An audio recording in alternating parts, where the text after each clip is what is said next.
Dottor Luisa, l'ultima volta che ci siamo visti era l'occasione della presentazione del leone meccanico. Non è passato tantissimo, ma sono successe un po' di cose. Ce le racconta? Allora, intanto per noi questo è stato un anno molto positivo perché chiuderemo l'anno con 260.000 visitatori, che sarà il nostro record. Quindi di questo siamo molto contenti. Però stiamo avendo qualche difficoltà perché c'è qualche settore del comune che sta creando dei problemi, addirittura temiamo di non riuscire a continuare questa attività.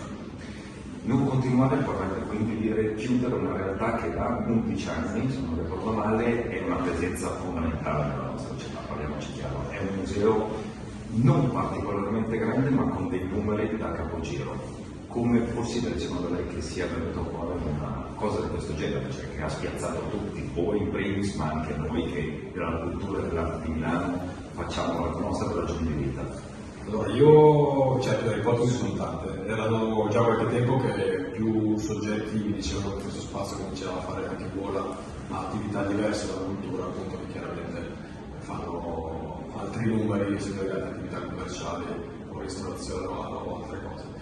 Detto questo, devo dire che da parte di tanti settori del comune siamo sempre stati molto appoggiati, per esempio il settore cultura, la precedente associazione del Corno, tutti questi anni ci ha appoggiati tantissimo, così come altri esponenti pubblici. Ricordo anche Elena Musceni durante la nostra conferenza sugli 11 anni che ha parlato molto bene di noi. Detto questo, io spero che sia una qui pro quo, diciamo, che questo problema col demanio che ci fa penare in questo momento l'occupazione del suolo pubblico, che ci rende possibile l'ingresso al museo, e più qualche altro dettaglio che è uscito, che sta creando dei piccoli problemi, sia stato un incidente di percorso, e peraltro un appuntamento proprio con loro a breve, sia per il nostro pubblico che per il nostro dipendente. Comunque questa realtà da lavoro 8-20 persone, di poter avere buone notizie, anzi di poter annunciare che il museo c'è e rimarrà per sempre. Continua assolutamente, ce lo vogliamo tutti.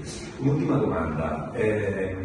Come Milano Bandiere, noi sono 11 anni, anzi 12, che ci teniamo a dire che Milano è certamente la città della moda, del business, di Expo, e sarà poi adesso quella delle Olimpiadi, ma è una città d'arte.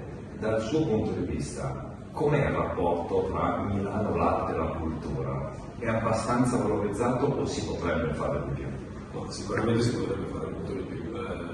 Milano è cresciuto tantissimo proprio in termini di turisti, sappiamo che hanno doppiato i numeri rispetto a quando noi abbiamo iniziato, anche è vero che sono passati 10 anni, dal 2013 a oggi abbiamo raddoppiato i turisti. Questo periodo con un totale quasi 10 milioni di turisti, che è un numero incredibile, siamo tra le più città italiane, però effettivamente diciamo di avere una grande offerta culturale, però l'arte non viene così, la cultura non vengono così aiutate. Basti pensare che per esempio durante il Covid tutti i ristoranti hanno raddoppiato i loro spazi, estendendosi all'esterno sulle strade, e per la cultura non è stato fatto nulla. Banalmente l'occupazione del suo pubblico del primo ristorante che ricordiamo fuori in galleria è sempre trovata a prezzo pieno durante il Covid. Quindi eravate anche chiusi. Ed eravamo anche chiusi da decreto ministeriale, quindi sicuramente per la cultura si può fare molto di più. Basterebbe quasi che ci fosse l'attenzione per la cultura che c'è nella ristorazione. Saremmo tutti molto contenti. Grazie mille, grazie.